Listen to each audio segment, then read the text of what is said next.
So now we can switch on to the interview process, like the things which happened during your interview. And as you have already mentioned that around 8 to 10 students were shortlisted for the interview, and the JAF was only open for dual degree and master's people from mechanical engineering department for all their specializations. So these things we know. And finally, Applied Materials made two offers to master's mechanical engineering students.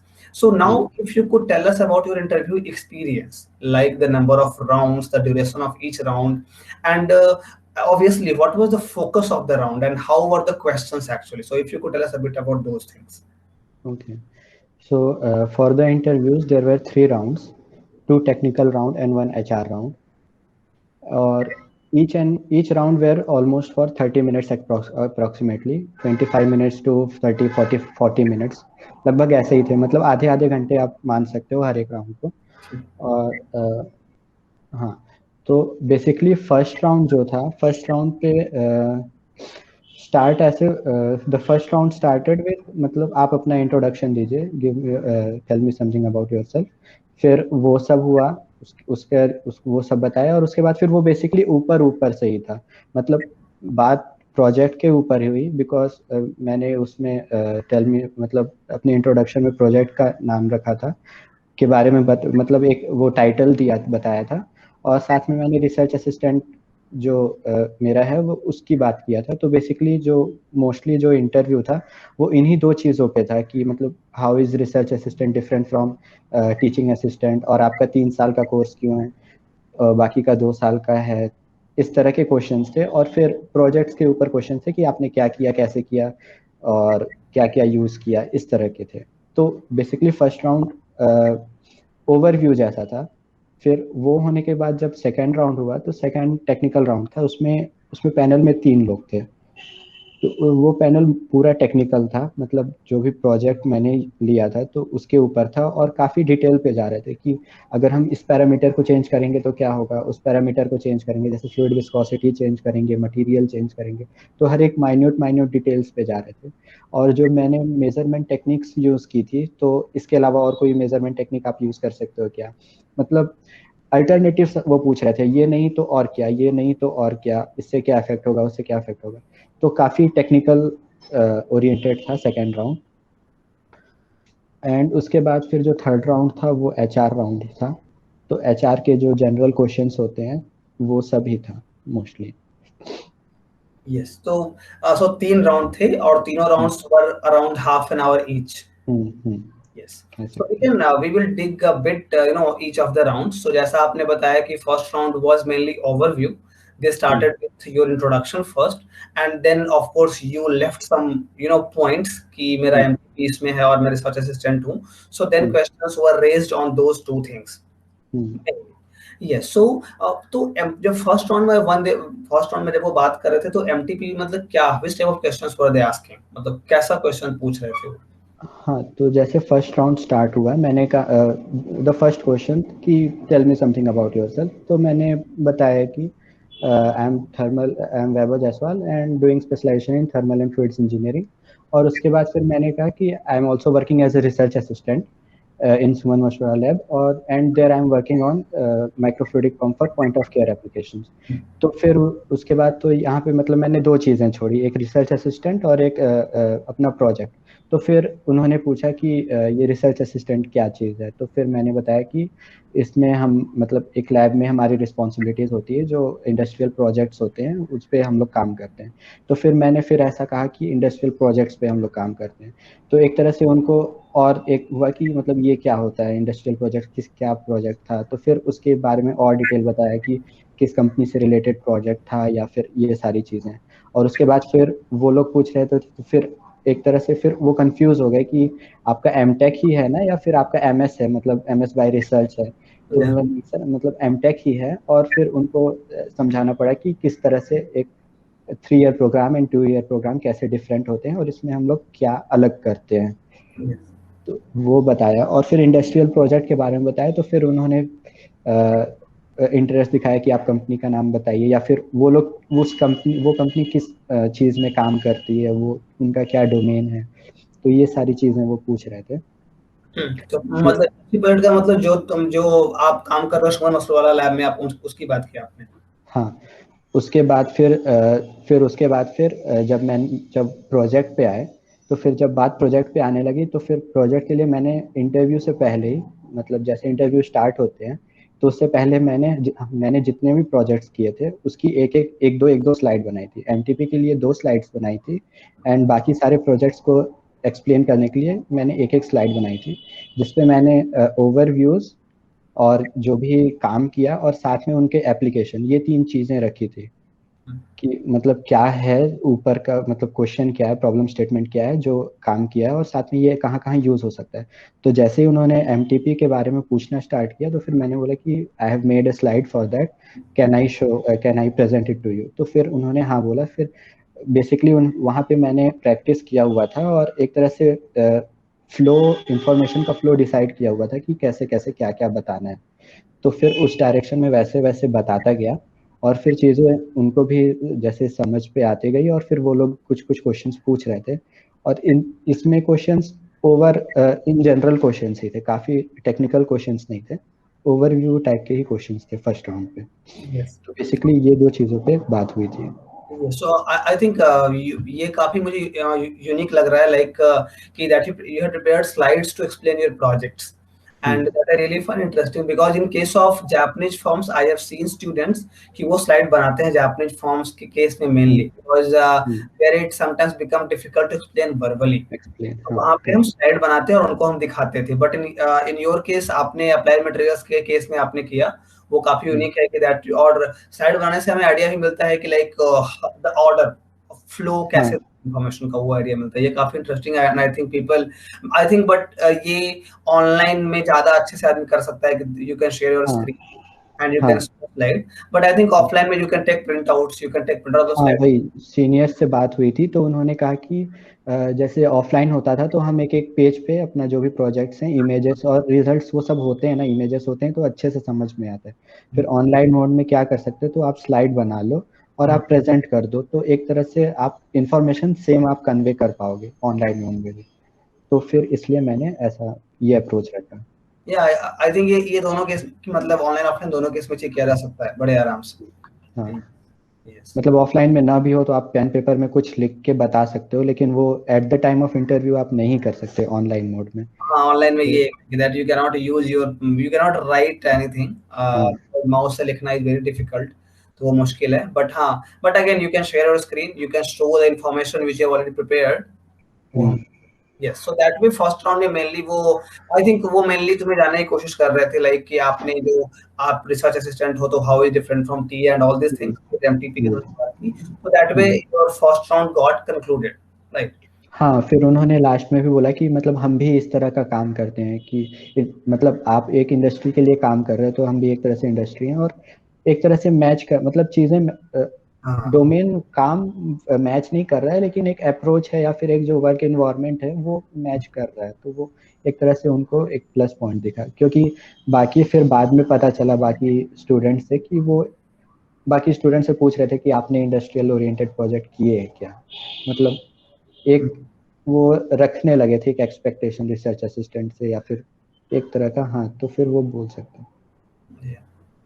या I think in your case that was a plus कि आपने already आप industry के साथ आप काम कर रहे थे, तो उन्हें अच्छा लगा कि since they are also serving their clients, उनके भी हाँ क्लाइंट्स होंगे इंडस्ट्री में, तो उन्हें इससे काफी फायदा मिलेगा कि हाँ, this guy already knows how to deal with some industries, so वो हेल्पफुल रहा होगा। तो फिर सेकंड राउंड को थोड़ा हम और डिटेल में बात करते हैं कि सेकंड राउंड में फिर आपने बताया कि that they were going depth of the questions की, एक हम्म, बहुत चीजें कि लाइक विस्कोसिटी पैरामीटर से क्या होगा, तो थोड़ा अगर हम्म। उसके बारे में आप बताओ कि क्या वहां फिर स्टार्ट कैसे, वहां वापस से पूछा टेलिंग अबाउट योरसेल्फ, वहां स्टार्ट कैसे हुआ सेकंड राउंड। वो सेकंड राउंड मोस्टली उन्होंने सीधे पूछा कि आप, यू डिसाइड वन प्रोजेक्ट जिसके बारे में आप बात करना चाहते हो। स्टार्ट ही ऐसा हुआ कि यू डिसाइड वन प्रोजेक्ट जिसके बारे में आप बात करना चाहते हो। तो फिर मैंने जो मास्टर्स प्रोजेक्ट था उसके बोला कि मैं इस पे बात करना चाहता हूँ, और फिर मैंने सेम स्लाइड्स जो मैंने बनाई थी वो अच्छा। मैंने पूछा कि मैं शेयर कर सकता हूँ, तो फिर मैंने शेयर की।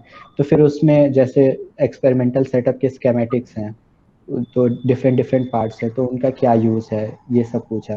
फिर उन्होंने मतलब मेजरमेंट टेक्निक्स जो यूज़ किया है वो मतलब कैसे काम करता है। जैसे मैंने इंफ्रारेड आईआर सेंसर का यूज़ किया था, तो फिर वो पूछने लगे कि सेंसर कैसे काम करता है, तो उनके बारे में पूछा। और उसके बाद फिर जैसे इसमें ये पैरामीटर चेंज करेंगे तो क्या होगा। जैसे मेजरमेंट टेक्निक के लिए मैंने लिक्विड के एक लेवल का यूज़ किया था कि जैसे फ्लो होगा तो लिक्विड लेवल ड्रॉप होगा। तो वो बोल रहे कि हम रिजर्वायर को बड़ा कर देते हैं तो उससे क्या इफेक्ट होगा, या फिर श्रिंक कर देते हैं तो उससे क्या इफेक्ट होगा। फिर अगर जैसे सेंसर आपने जो आईआर सेंसर यूज़ किया है, इसके अलावा और कुछ और यूज़ कर सकते हैं क्या। और फिर वो पूछ रहे थे सैम्पलिंग टाइम क्या है, इस Okay. तरह की चीज़ें भी पूछ रहे थे। और फिर वो स्टैटिस्टिक्स पे भी आ गए थे कि आपने जो रिपीटेड एक्सपेरिमेंट्स किए तो उसमें आपने कुछ स्टैटिस्टिकल मेथड्स या टूल्स का यूज़ किया क्या, कि जिससे आप आउटलायर को पहचान सकते हो। या काफ़ी डीप में ये सारे क्वेश्चंस भी किए। उसके बाद फिर इक्विपमेंट जो मतलब मैंने एक प्रोटोटाइप बनाया हुआ था, तो उस पे क्वेश्चन है कि आपने ग्लास का यूज़ किया है तो अगर आप वुड का यूज़ करते हो, या फिर आपने वाटर एज ए लिक्विड लिया है तो आप ऑयल एज ए लिक्विड लेते हो, तो काफ़ी सारी चीज़ें पैरामीटर्स चेंज करते हो तो उसका क्या इफेक्ट होगा, इसका क्या इफेक्ट होगा। मतलब हर एक चीज़ के वेरिएशंस या फिर हर एक चीज़ का जो सिग्निफिकेंस है जो जो मैंने यूज़ किया है और क्यों यूज़ किया है, वो सारी चीज़ें, तो एक तरह से वो हर एक चीज़ों का डिटेल ले रहे थे। Yes. सो ओके, सो ये जो फर्स्ट सेकंड राउंड्स हो रहे थे, इनके बीच में आपको याद है कि बच्चे एलिमिनेट भी हो रहे थे या सबका इंटरव्यू हो रहा था? एलिमिनेट हो रहे थे। Eliminate. This round was eliminate. Okay, so first round में जो लोग दे कुड मेक इट, उनको सेकंड में मतलब प्रमोट किया। हाँ। तो दैट वे फर्स्ट राउंड भी आधे घंटे का, सेकंड राउंड भी सॉर्ट ऑफ आधे घंटे का चला आपका। हाँ, चलो।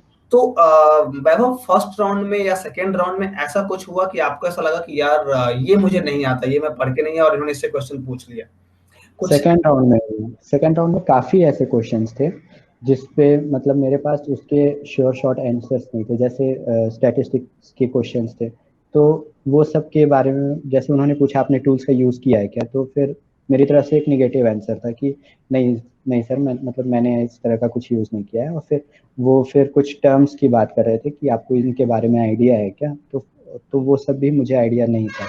तो और फिर जैसे काफ़ी डिटेल्स में जा रहे थे कुछ क्वेश्चन, मतलब पैरामीटर्स पे, तो ऐसा भी था कि कुछ पैरामीटर्स के लिए मतलब कन्विंसिंग आंसर्स नहीं थे मेरे पास। मतलब they were not convinced from the answers that I was given. तो how did you tackle those situations जहां पे आपको लगा कि I do not have a solid answer? How did you tackle those situations? तो उस तरह से उस वहाँ पे मतलब जितना भी मुझे आता था, या जितना मतलब बेसिक अंडरस्टैंडिंग से जितना मुझे पता था, मैंने उतना ही दिया, उतने ही आंसर्स दिए। और जो फिर नहीं बन रहे थे तो फिर उसके लिए फिर कह दिया कि मतलब इस समय मैं इतना ही सोच पा रहा हूँ at this point of time, मतलब मुझे इससे ज़्यादा और कुछ आ नहीं रहा है ऐसा टाइप का। Okay, yeah. Yes, Vaibhav. Now we can talk about your last round, that was the HR round, right? अच्छा, हाँ हाँ। Yes. So HR round में questions कैसे questions थे? मतलब tell me about yourself तो रहा होगा या था, हम्म। बताओ कैसे कैसे questions थे, बताओ। हाँ, तो वही कि टेल मी अबाउट योरसेल्फ ये था। फिर उसके बाद फिर they asked me to go through the resume, मतलब आपने रेज्यूमे में क्या क्या चीज़ें मेंशन की हैं आप उसके बारे में बताइए। तो फिर जैसे मतलब जब आप इंटरव्यू पे जाते हो तो उससे पहले आपको पता होना चाहिए कि आपने क्या क्या चीज़ें कहाँ कहाँ रखी हैं। क्योंकि जब उनके हाथ में रेज्यूमे है तो फिर आप उनको बार बार पेजेस को स्विच करने को नहीं बोल सकते। तो एक तरह से मैंने जो जो चीज़ें पॉइंट्स मैंने रखे थे, जैसे सबसे पहले एमटीपी रखा था वो बताया, फिर मैंने सेमिनार रखा था, फिर मैंने अपना बैचलर्स का प्रोजेक्ट रखा था, फिर उसके बाद फिर मैंने अपना रिसर्च असिस्टेंट रखा था, उसके बाद फिर एक कॉलेज बीटेक में एक इंटर्नशिप की थी वो रखाई थी, और उसके बाद फिर मैंने कोर्स प्रोजेक्ट्स जैसे जैसे रखे थे। तो एक लाइन से मतलब सबका ब्रीफ ही बताया, 1 लाइन और मैक्स 2 लाइन, मतलब इतना ही सबके बारे में बताते गया। तो इस तरह प्रोजेक्ट तक गया। उसके बाद फिर दे आस्क कि आपके तो इतने अच्छे सीपीआई है, अभी अभी जैसे अभी का तो नहीं, मतलब बीटेक में आपके इतने अच्छे सीपीआई थे, आपका 10th एंड 12th का ऐसा है, तो फिर वाई आपने एमटेक क्यों चूज किया। तो आपने एमटेक क्यों चूज किया, तो इनका उनका क्वेश्चन था। तो फिर मतलब मैंने बताया कि जैसे कॉलेज का कि वहाँ कंपनीज की इतनी अपॉर्चुनिटीज नहीं थी, या जितनी भी थी उनसे ये समझ में आया कि इंडस्ट्रियल ओरिएंटेड नॉलेज थोड़ा कम है, और फिर ये भी कि हाँ ब्रॉड ब्रॉड नहीं है, जो नॉलेज है वो एक मैकेनिकल इंजीनियर का जो करिकुलम है उसी के हिसाब से ही है, मतलब थोड़ा इधर उधर का या बेसिक आपको कोडिंग का नॉलेज या फिर थोड़ा इंटरडिसिप्लिनरी नॉलेज जो रिक्वायर्ड होता है किसी कंपनी पे काम करने के लिए, वो लैक था। तो मैंने ये बताया कि ये दो रीजंस थे, पहला अपॉर्चुनिटीज उतनी नहीं थी, और जो थी उनमें से ये समझ में आया कि लैक ऑफ नॉलेज था, तो इसलिए वहाँ भी कुछ ऐसा नहीं हुआ। तो फिर उन्होंने कहा कि अच्छा, तो MTech was not your first option because of the circumstances you choose to be take an MTech course. तो फिर मतलब ये थोड़ा निगेटिव जा रहा था, तो मुझे लगा कि निगेटिव जा रहा है, तो फिर मैं थोड़ा सा ऐसा पीछे हो गया कि अब क्या बोला जाए एक तरह से। तो फिर उन्होंने खुद बोला कि मतलब ऐसा सोचने वाली बात नहीं है, मुझे सही लगा कि आपने जो भी बताया ठीक है, पर आप चेंज मत करो आंसर को, कि कुछ लोग बोलते हैं कि नहीं मुझे ऐसा है कि मुझे करना था, या ठीक है अगर आप ऑनेस्ट हो तो मुझे कोई प्रॉब्लम नहीं है। तो फिर मतलब हाँ एक तरह से मैंने बोला कि हाँ सर, दोबारा रिपीट किया कन्विंसिंग टोन में कि हाँ ऐसी ऐसी बात थी। और मतलब थर्ड ईयर की फाइनल ईयर से हमें समझ में आने लगता है कि हमारे फ्यूचर प्रोस्पेक्ट्स क्या क्या हैं। Yes yes. तो उस हिसाब से जो सबसे बेस्ट ऑप्शन था मेरे पास, बेस्ट अपॉर्चुनिटी थी, वो मैंने चूज किया। तो एक तरह से फिर ठीक है। तो फिर उनका अगला क्वेश्चन था कि ठीक है आपको जो जो समझ में आया उसके हिसाब से आपने किया, तो यहाँ पे आके आपने क्या डिफरेंट किया उसके लिए, मतलब did you studied something else या फिर आपने क्या किया। तो फिर मैंने अपने रेज्यूमे को पॉइंट आउट करके बताया कि जैसे मैंने जो कोर्सेस लिए वो इस ये पॉइंट ऑफ व्यू में रख के लिए कि मतलब मेरा जो नॉलेज है वो थोड़ा एक ब्रॉड भी हो, एक एमटेक का जो स्पेशलाइजेशन है उसके साथ साथ, और उस हिसाब से मैंने कोर्सेस लिए। और साथ ही मैंने ये इनके साथ थोड़ी बहुत कोडिंग की प्रैक्टिस भी की, सी एंड सी प्लस प्लस में, ताकि मतलब एक तरह से जो बेसिक नॉलेज एक चाहिए होता है कंपनी में काम करने के लिए वो हो। तो फिर उन्होंने पूछा कि were you preparing for software development job, ऐसा उन्होंने पूछा। तो फिर मैंने बोला नहीं, वो प्रिपरेशन मेरा नहीं था, क्योंकि फिर मैंने सी एंड सी प्लस प्लस में ही यूज़ किया, क्योंकि उसमें आप बेसिक नॉलेज आपका स्ट्रांग होता है कि आप डेटा टाइप्स का या फिर जो भी कैसे मेमोरी को एक्सेस करते हैं ये सारी चीज़ें, तो वो सब मैंने बताया। तो फिर उन्होंने बोला, चलो ठीक है, ओके। ये सब हुआ। और उसके बाद फिर हाँ, where do you see yourself in next 5 years, ये क्वेश्चन था। और हाँ, the most creative things you have done so far. तो ये क्वेश्चंस थे कि आपने सबसे क्रिएटिव क्या काम किया है। और फिर कुछ हाँ टीम वर्क के ऊपर भी शायद क्वेश्चंस थे।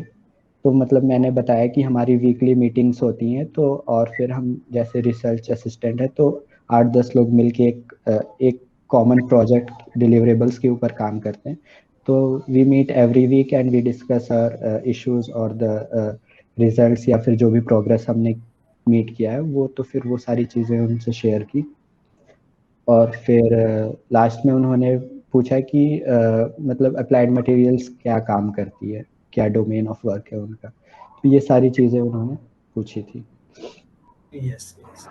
तो वैभव, like you have mentioned कि HR राउंड में क्वेश्चंस पूछे गए and you also defended those questions very well and you were truthful, obviously you are being truthful at that point of time. So मतलब कुछ questions इस पे भी आए क्या कि लाइक जैसे आपके केस में थोड़ा एकेडमिक गैप है तो वो उस पे क्वेश्चंस आए क्या कुछ? नहीं, एकेडमिक गैप पे उन्होंने क्वेश्चन नहीं पूछा। अच्छा, ओके। तो आई गेस जितना मैंने भी लोगों से बात करके what I have also felt कि companies they are not much concerned about your academic gap. If you are answering the technical questions well then it's fine. I think academic gap उतना problem नहीं करता। हाँ, एक तरह से। And now CPI, how important CPI is for any placement? Based on the experience, मतलब अभी जो हमारे साथ हुआ उसके हिसाब से मैं ये बोलता हूँ कि सीपीआई इंटरव्यूज पे शायद उतना रोल प्ले नहीं करेगा, लेकिन इंटरव्यू तक पहुंचाने के लिए सीपीआई इज इम्पोर्टेंट, क्योंकि अगर आपको शॉर्टलिस्ट होना है किसी कंपनी के लिए तो वहाँ पे जितने भी स्टूडेंट्स या फिर बैचमेट्स शॉर्टलिस्ट हुए हैं तो उनको उनसे देख के समझ में आता है कि हाँ कि अगर आपका सीपीआई अच्छा है तो आपके ज़्यादा चांसेस हैं to get shortlisted for an interview. और अगर आप इंटरव्यू में शॉर्टलिस्ट हो जाते हैं तो उसके बाद फिर मतलब आप उनको अपना इंफॉर्मेशन या जो भी चीज़ें कैसे कन्वे करते हैं वो उस पर डिपेंड हो जाता है, क्योंकि आपका 1-to-1 इंटरेक्शन होता है। उससे पहले जो भी होता है वो एक पेपर के फॉर्म में होता है, तो वहाँ पे आई थिंक सीपीआई मैटर कर जाता है। Yes yes. जितना अच्छा सीपीआई उतना इंटरव्यू रूम से पहले सीपीआई बहुत मैटर करता है, because yes, it does matter. I also feel the same. And yeah, Vaibhav. So Vaibhav, I guess then we have covered the things which happen during your interview process. Anything which you feel about कि interview के बारे में कुछ और आपको बताना चाहिए, interview rounds के बारे में मेनली? इंटरव्यूज अपने खुद ड्राइव करने की कोशिश करनी चाहिए एक तरह से, और साथ ही साथ जितना ज़्यादा जेन्यून हो सके मोस्टली एचआर राउंड में, जितना मतलब चीज है कुछ चीज़ें तो वो आप बोलेंगे ही, साथ में उनके साथ अपनी एक छोटी सी स्टोरी लाइन होनी चाहिए कि how do you justify this points कि ये आप पे कैसे एप्लीकेबल है। आप कैसे कह सकते हो कि आप you are a team player या फिर आप प्रेशर सिचुएशन को हैंडल कर सकते हो, तो you must have one instance कि जब आपने ऐसा किया है, तो आप एक तरह से आप सामने वाले को बताते हो कि यू आर जेन्युइन, आप अपने आंसर्स में मतलब आप Yes. सच बोल रहे हो। एक तरह से एक पर्सनल टच जरूरी है कहने का मतलब। Yeah. So yeah. So like means of course any story that or any data that substantiates your answer. Simply yes no answer that might not be as good as कि हम कुछ example दें कि हाँ वहां पे मैंने ऐसा किया that proves कि मैं ऐसा हूँ, तो really help. Yes, Vaibhav. Vaibhav, yes, one very personal question. It might be a personal question to you. Like, unfortunately, you could not get placed in the early days of placements. So, by looking at the dynamics of the placements, we all know that from December 1st, people start getting placed. Your batchmates, so, you know, they get placed, and then you really feel sometimes a bit stressed कि मेरा नहीं हो रहा. So, in your case, it went up to day 10. So how did you handle this stress? Mostly जैसे मतलब होता क्या है कि आप एक टेस्ट देते हो किसी कंपनी का, उसके बाद फिर आप एक्सपेक्ट करते हो कि बेसिकली आप एक्सपेक्ट करोगे ही कि आपका शॉर्टलिस्ट हो उस पर। तो Yes. जैसे जैसे कंपनियां आ रही थी वो अपना टेस्ट कंडक्ट करा रही थी, और उसके बाद फिर शॉर्टलिस्ट जैसे शॉर्टलिस्टेड स्टूडेंट्स की लिस्ट आती थी तो फिर उससे समझ में आ जाता। जैसे मेरा सीपीआई 8.5 के अराउंड था, ठीक है, तो जैसे स्टूडेंट शॉर्टलिस्ट हो रहे हैं तो फिर समझ में आ रहा था कि यार सीपीआई का कितना रोल हो रहा है। जैसे उनको शॉर्टलिस्ट करना है हार्डली 10 to 15 स्टूडेंट्स, तो उतने लोग आराम से मिल जाते थे उनको। 8.5 के ऊपर तो आराम से काफ़ी लोग मिल जाते थे, और फिर रेज्यूमे शॉर्टलिस्टिंग और ये सारी चीज़ें भी होती थी, टेस्ट के स्कोर्स भी देखते थे। तो फिर इस तरह से मतलब मेरा किसी भी इंटरव्यू में शॉर्टलिस्ट नहीं हुआ था। अप्लाइड मटेरियल्स में मेरा पहला इंटरव्यू शॉर्टलिस्ट था, तो मतलब 31 तक 30 नवंबर तक तो ऐसा कुछ आया नहीं मतलब किसी भी कंपनी के लिए।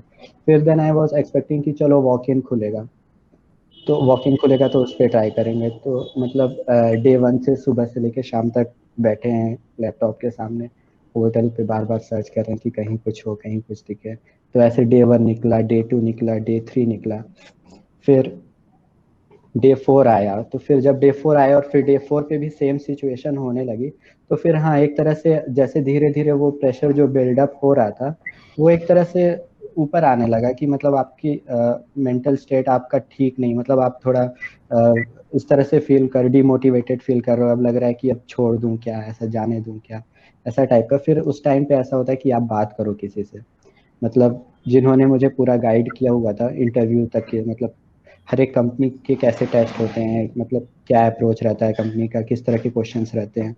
तो वो जो मेरे सीनियर्स थे जिनसे मैं पूछ रहा होता था, तो उन्होंने बोला कि मतलब ऐसा नहीं है, एक दिन तो आएगा ही, मतलब ऐसा डिमोटिवेट मत हो। और उस समय पता है अगर आप सामने वाले की बात सुनोगे तो आपको लगेगा कि हाँ यार ठीक है, बोल रहे हैं बोलने दो, मेरे ऊपर हो रहा है तो मुझे समझ में आ रहा है ना। लेकिन बात यह है कि अगर मान लो कल को ही आपका इंटरव्यू होने वाला है और आप ऐसा आज फील कर रहे हो तो आप कैसे अच्छा परफॉर्म करोगे। तो इसलिए एक तरह से जितना आप अपने आप को काम और पेशेंट रख सकते हैं उतना रखना ज़रूरी है। होता है, मतलब हर किसी के साथ होता है, जो डे 5 डे 6 डे 7 ऐसा जाने लगता है तो समझ में आने लगता है कि यार अब तो कंपनियां भी उतनी नहीं है, जो आपकी जो आप चाह रहे थे वो भी नहीं है, या ऐसा वैसा जो भी है। मतलब जब जब लोग इंटरव्यूज दे रहे होते थे एक्चुअली, तो आई वाज ट्राइंग टू, मतलब मैं भी एक तरह से इंटरव्यू दूं। मतलब मैं अपने कैमरा ऑन कर लेता था, वीडियोस पे बार बार रिहर्स करता था कि क्वेश्चंस ये होंगे, मेरे स्लाइड्स ये हैं तो पहले इसके बारे में बताऊंगा, ये बताऊंगा, ये बताऊंगा, एचआर के क्वेश्चंस होंगे, तो फिर उसकी भी एक वर्ड फाइल बनाई थी क्वेश्चंस, और जो जो आंसर्स मुझे देने हैं उसके, तो वो आंसर्स लिखे हुए थे, और उसको बार बार रिहर्स कर रहा था कि क्वेश्चंस आएंगे तो कैसे उनको टैकल करना है। तो और उसके बाद फिर ये सब करने के बाद जब डे 10 पे फाइनली मेरा टर्न आया, तो मतलब इतनी प्रैक्टिस के कारण ये था कि यार जो भी करना है मतलब अच्छे से करना है, ये था माइंड पे कि अपना बेस्ट देना है और नर्वस नहीं होना है बेसिकली। तो फिर उसके हिसाब से फिर एक एक राउंड होते गए finally. Yes, yeah. Yeah, I can understand. Even though, of course, जो उस चीज से गुजरता है वो बेटर समझ सकता है.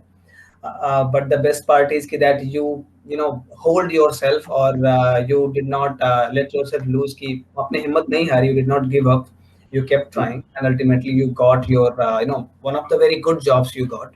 So I hope, I guess then we have covered your interview experience. So as a last thing, any advice you would like to give for your MTech mechanical students, कि how should they prepare, और उनके लिए क्या आप सलाह देना चाहोगे अगले आने वाले बैचेस के लिए? अगले आने वाले बैचेस के लिए यही बोलूँगा कि स्टार्ट अर्ली। Yes. जितना जल्दी आप शुरू करोगे आपके लिए उतना इजी होगा, मतलब कन्वीनियंट होगा। क्योंकि हम जैसे शुरू करते हैं तो बेसिकली शुरू करते करते आप एटलीस्ट जुलाई अगस्त तक तो पहुंच ही जाते हैं। तो जब आप जुलाई अगस्त तक पहुंच जाते हैं तब आपका एक काम आ जाता है, पहला काम रेज्यूमे। रेज्यूमे 20-25 डेज लिया, उसके बाद फिर आप उसके बाद फिर आपका एमटीपी आ जाता है, क्योंकि आप अगस्त के बाद सितंबर ही बचता है एमटीपी के लिए। नॉर्मल नॉर्मल सिचुएशन में अक्टूबर में एमटीपी का प्रेजेंटेशन होता है, हमारे में नवंबर तक स्ट्रेच हुआ था। तो उसके बाद फिर एमटीपी आ जाता है, उसके बाद फिर ऐसा कुछ ना कुछ ऐसा आते जाता है कि आप फुल्ली डेडिकेटेड होके एक तरफ आप वो नहीं कर सकते, फोकस नहीं कर सकते, आपको पैरेलल लेके चलना पड़ता है। तो जब आप पैरेलल लेके चलते हो तो आप जितना पहले स्टार्ट करोगे उतना बेटर है। तो मतलब एटलीस्ट आप शुरू कर दो मई से, अप्रैल में से, और जब आप अगस्त सितंबर तक आओ तो आप अपने मतलब अपने जो फुल टाइम आप दे पा रहे हो, कि एक तरह से अपना 100% या फिर जितना मैक्स टाइम दे सकते हो आप वो दे पा रहे हो। क्योंकि एक तरह से वो बिल्ड होने में टाइम लगता है। आप जैसे बैठना शुरू करते हैं पढ़ने के लिए, तो जैसे जैसे आप शुरू में उतनी देर नहीं बैठ सकते जितना आप एग्जाम से पहले बैठते हो, या वो धीरे धीरे चीज़ें बढ़ती, आपका स्टडी अवर बढ़ता है। तो आप लेट से शुरू करोगे तो आप एंड मोमेंट पे वहाँ पहुँचोगे, तो आप जितना जल्दी शुरू करोगे उतना better. Yes, Vaibhav. Yeah, Vaibhav. So, thank you very much. Thank you for explaining all of your experiences in detail, and it was really nice talking to you. I could also get motivated. In fact, that all of us, we need this type of patience at some point or the other in our lives. कि कभी भी कुछ अगर अच्छा नहीं भी हो रहा हो, तो just hold yourself. Do not give up. Keep trying. And at the end, of course, success मिलती ही मिलती है. So, thank you for explaining all these things in great detail. यही है कि मतलब ये सारी चीजें सेंस ना बाद में करती हैं, जब फेज में रहते हो तो नहीं सेंस करती हैं, लेकिन जब आप उससे बाहर आ जाते हो तो फिर आपको पीछे मुड़ के देखो तो सब समझ में आता है एक तरह से कि ठीक है जो भी हुआ कोई बात नहीं। तो Yeah, वही है कि hold. the dots, connecting the dots. When we look back, हाँ लगता है कि नहीं जो हुआ. Yeah. ठीक है, हाँ वैसा टाइप का। Yes, Vaibhav. Yeah. Thank you very much. Thank you, Vaibhav. Thank you. Yeah.